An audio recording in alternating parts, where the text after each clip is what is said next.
Sirius XM. This is the Opie and Anthony Show.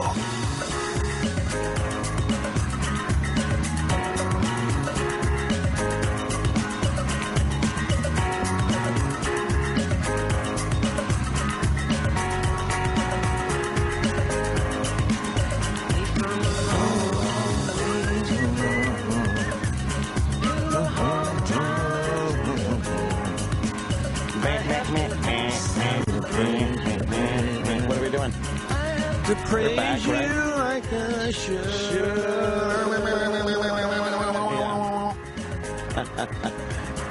We got Anna Gunn walking into the studio. Hi, Anna.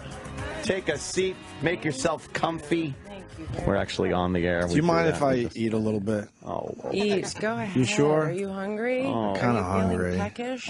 I'm a little hungry.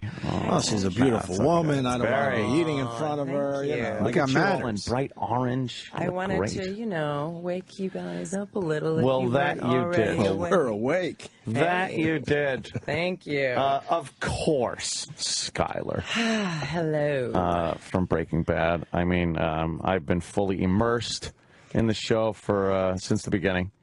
And what do you say? Because I got to bring it up. Everybody seems to want you dead on the show.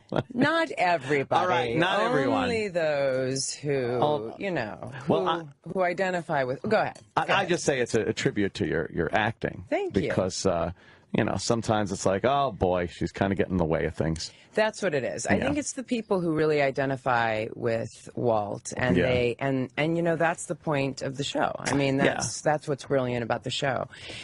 People really get behind the story of Walt, and they get behind the idea of a guy who's been really pushed down by life and disappointed and has had to take a lot of things that he didn't want in life. And I think that Vince wrote him so brilliantly, and Brian plays him so brilliantly, that people root for him and they cheer for him. And he is both the protagonist and the anti-hero at the same time. Yeah. So it's such a brilliant construct. And then, in a way, Skyler is kind of the antagonist, because she's the one who stands in the way of him doing whatever he wants to do, most of all. Right. And that makes some people kind of pissed off. Yeah, because like the viewers, they see someone like Walter kind of progress through the show from this schleppy kind of guy. Right. And very realistically and gradually, he turned almost out of necessity for every instance of evil that he does. Yeah. It's almost like, well, he wouldn't do that. And then, well, I guess he has to now. Right. Kind of gets caught up in it. I've never seen a character so bad that people root for. I know. So much. And yeah, you get in there, the voice of reason to a point. And people are like, hey, get out of his way. I know. What are you doing? Exactly. It's really bizarre. And we were at first, the writers and Vince and I were like, what is going on? Why are people so upset? Yes. But it really is, I think it's really about that they just want him. They put themselves in him and in his corner so much. And she is the one even more than the villains in the show, like Gus Fring or Tuco or any of those really bad guys who for a while were bigger threats than anybody else. She's the consistent one who says, this is not okay. You can't do this. Yeah, yeah. And she's the one who kind of stands there and says there are consequences, there are repercussions. And that makes people upset psychologically. Yeah. It really gets in there and does something to them. And it's kind of brilliant that it's kind of brilliant. There. It's amazingly brilliant. Yeah. Because, again, as a viewer, you almost want to see how far Walter is going to go without somebody holding him back. Exactly. So you sit there and go like, oh, God, Skyler's getting in it again. I know. Why make him stop? Don't, But isn't that what kind of prevents us from becoming like a cartoon of somebody, is the fact that in real life you do have people in your way, or you do have people in your ear, and it's like without that, then all of a sudden it's just like a Superman. It doesn't make sense. Like how would he would just go off the rails, and I think it would become, kind of ridiculous. And I think Vince knew that. Yeah. And the other thing was that Vince, from the beginning, he said, I don't want you, like, whenever I'm a pretty emotional person and I'm a pretty, you know, emotions are very much on the surface for me. So when I first found out, for example, about his cancer diagnosis, tears jumped to my eyes, and Vince very specifically said, Skylar is not a person where emotions come to her easily. They're deeply buried in her.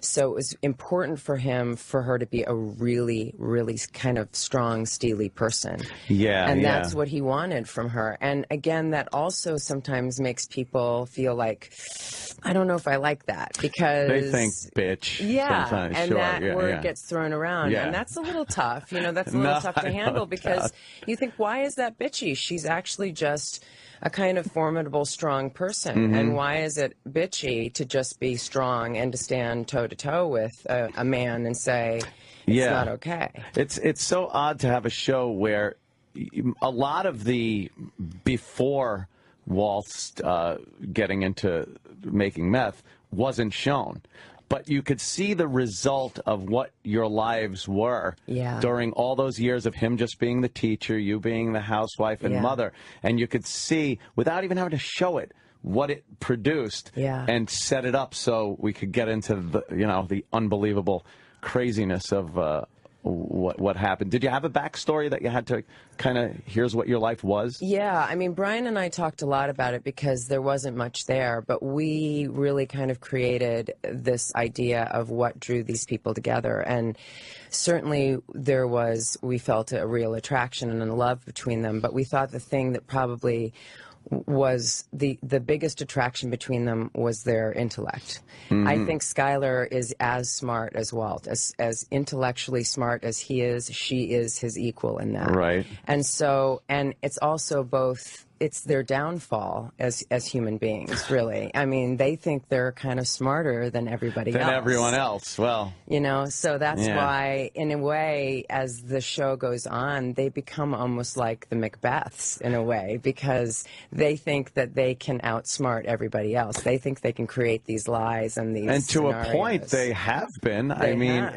You know, obviously things change with the last half of the last season coming up. This is it, obviously. I was so lucky. I got an advanced copy of the first episode of this.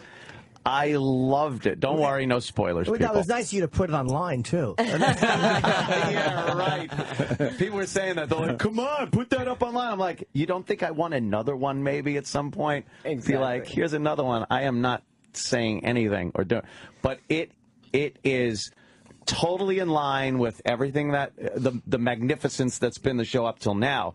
The beginning kind of showing you a little advance view of things, because they've done that before in the past, and then the way Walter, the character Walter, can explain something to somebody in a way that is so soft and yet just punches you in the face. Exactly. And obviously you know what scene I'm talking about. It's just because he pulled those shenanigans with you in one episode. Yeah, he did. Where it's like, hey, you know, you best know who you're talking to, kind of a thing. Exactly. When he does that thing where he's talking to you and you're drawn into him. And you think, oh, okay, he's really saying something sincere. He's going to apologize, or he's going to show any regret, and it's pretty much a threat. It's because amazing. You're starting to lean into him thinking, oh my gosh, he's so sincere, and then all of a sudden he turns it. And he does that thing, you know, with his eyes when he gets all Heisenbergian. Where he suddenly does this. He gets Heisenbergian. And he does that little thing with his eyes where all of a sudden, and even acting with him, because, you know, obviously I know Brian really well, and he's a great guy, and he's funny and sweet and lovely, but all of a sudden he does this thing where his eyes just narrow and they get hard, and even acting with him is a little bit like, I'm going to back up a little bit. I'm just going to take a little step back. He is an amazing actor. To pull this role off also. And we've had him in before, and I was talking to him about how it's so odd to see a little bit. He denied it, but you could see it when he's kind of, because there are parts that are actually funny in the show. Oh, yeah. And it's almost part of that Malcolm in the Middle dad. A little bit of that comes through. Absolutely. At times. And I think I don't know him, but I would assume he's kind of like that in real life. He is. He seems to have a very funny. good sense of humor. He's got a great sense of humor. And Yeah. those long, intense scenes that we had to do together, you know, those are pretty rough to keep up for 12 hours a day. So there was a lot of laughing and pranks and practical jokes. Yeah. And you were both in Seinfeld.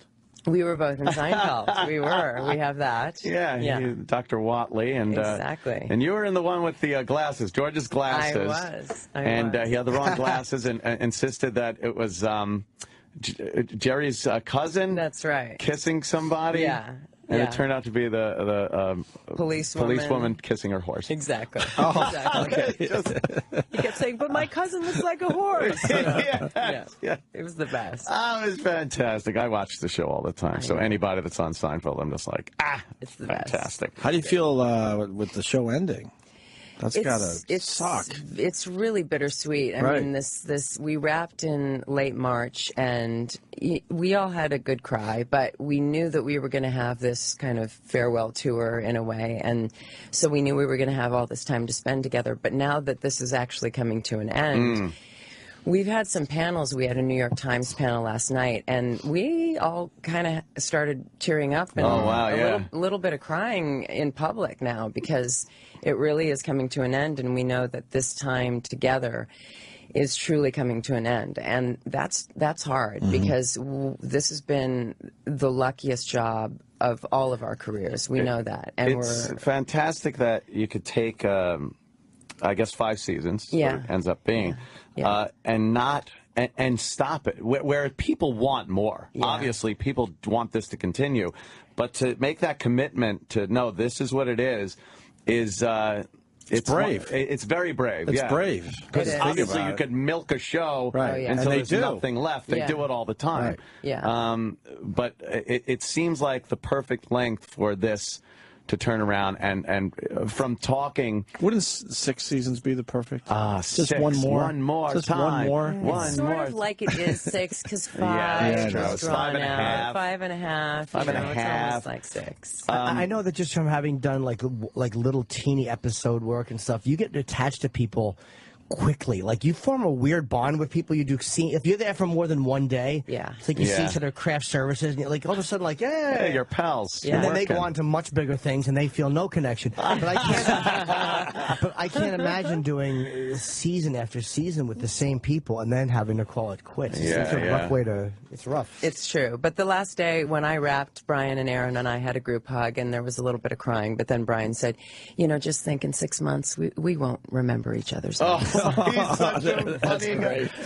Aaron, there was a great scene with you guys when Aaron was eating over the house. My God, that was the best That scene. was one of the greatest scenes. How uncomfortable you guys made it. It was so great. He's just babbling about something. Walter's looking at him, and you're just so angry. So angry, with the whole guzzling my situation. wine. Yeah, just drinking at that point. And but everything fits so well. The writing is done so well on that show. It's brilliant. It's brilliant. And I loved, and Aaron he's sitting in between us like he's the uncomfortable kid between the feuding parents, just looking at us like, oh God, I wish it was anywhere else in the world. We had to stop ourselves from cracking up the entire time. And then he ate so many green beans that at the end of that scene he said, I'm never going to eat a green bean again. Oh, really? A few takes? Yeah, quite a few. Now, have you looked at other scripts and stuff since this ended, or like? Yeah, I'm getting a lot of really interesting scripts. I'm looking at a lot of movie scripts right now, and I went to the Sundance Institute this summer, and I did the Director's Lab, and I did this really interesting role that was kind of like a female Walter White kind of character. Where it's the psychological portrait of the making of a zealot, and but it's the female kind of version of that. So that was really interesting. So hopefully we'll get that made this year. Yeah. So you want to do a movie as opposed to? Would it be hard to do something episodic right now because you're just coming off this? Yeah, I mean, I'm looking at some television stuff as well, but I'm really interested in doing some film, and I'm also a big theater girl, so I'm looking at some theater projects as well. Yeah. It's amazing what can be done off of network television. Yeah. That's why I would assume it's probably hard to be offered something on a network where it's like, you know, I was just able to read dialogue that was so realistic, and to go to episodic network television's got to be rough. Yeah, I mean, this is some of the best writing that any of us have ever encountered. Yeah. And when you come off of writing like this, the bar is so high. So it's just so lucky, but then you're kind of spoiled. So you have to choose carefully. So, but it's opened a lot of doors for all of us. So we're in a good place. Now, obviously, you can't tell us anything. I'm going to tell you. So, nice. All of a sudden, Vince Gilligan comes in the door and tackles me. You will be quiet. Yes. Would there be any even possibility there could later be a reunion of sorts? I think that's possible for sure. Whoa. I mean, it depends on Get the blogs on the phone. What happens in the last day. Yeah, yes, exactly. Who's still standing and all that. Exactly. But there is talk about the Saul Goodman spinoff. So yes, who is another just amazing, great character, amazing, little comic relief in there. Yeah, he's good. And by the way, he was in a Seinfeld episode. He was another Seinfeldian. And if you think I'm bad, our producer Travis, 10 times worse than me. He can quote all of them. My father can quote every Seinfeld episode. So. It's just that. Talk about another just brilliant show for the time and everything. I know. Yeah, but they went more than 5 seasons. You see, you can make it. Oh, yes. 9 seasons. Yeah. They did. They did. Well, I guess with a comedy, it's a little bit easier than with an actual drama with a real story. Yeah, you just keep going. You don't have to worry. I thought the scene, the episode where Jerry becomes a meth dealer was great. It was. Maybe all of you would be could interesting. Maybe you guys could all do something together as a cast, but just a totally different story. Oh my! Could you imagine? You know what? Somebody said that at the New York Times thing. They said, seeing you all sitting up there, it's a shame to see you, Like maybe you're a hat distributor, and Brian owns a hat store, and you guys work on trying to get the hats for certain prices. That's terrible. That's a great idea. What a waste of resources. I've always wanted to Yes. A dramatic / comedic / endearing piece about hats and what goes on behind the scenes. Gilligan on the phone. The one thing that has been going around the internet, which was kind of funny, is the fact that they say Walter goes into witness protection program and it becomes Malcolm in the Middle. Everybody thinks that. Everybody. And who's to say that doesn't happen? And who's to say that isn't what? Well, I like I said, I saw that first episode, and if that's any indication on the rest of this, I mean, I just sat there when the credits came on. I yelled out no. I know. No. I know. More. Exactly. It's gonna be sort of agony every week for the audience to wait to the next for the next week's. And now episode. I get the good thing that I saw the episode, but now I got to wait 2 episodes to see. You got to wait 2 weeks. But I'll watch that first one again. Yeah. That was and I popped the disc in, and I'm like, all right, I'm ready to watch this, and it comes on, and I'm seeing the scene. I'm like, all right, I got to watch the last one again. So I had to pull it out because they screw with you. Yeah. Yes, so I had to watch the last season's last episode, and they're going because they always start off these shows with something that you don't think makes any sense. Exactly. You're looking at a flower. You're looking at that. And this one, you're just seeing skateboards. Right. Skateboards. And you're like, all right, why am I seeing this? Yes. Did I miss something? Yeah. And it all makes sense. And it's fantastic. It's great. And it launches you. I mean, it's like they don't ease you into this since you've seen that first one. Oh. They shoot you off like a rocket. Right away, you're like, what is going? And that scene where she drops the grocery. I'm like, that's great. You're loving that you have inside info. Oh, it's the best. You're loving it.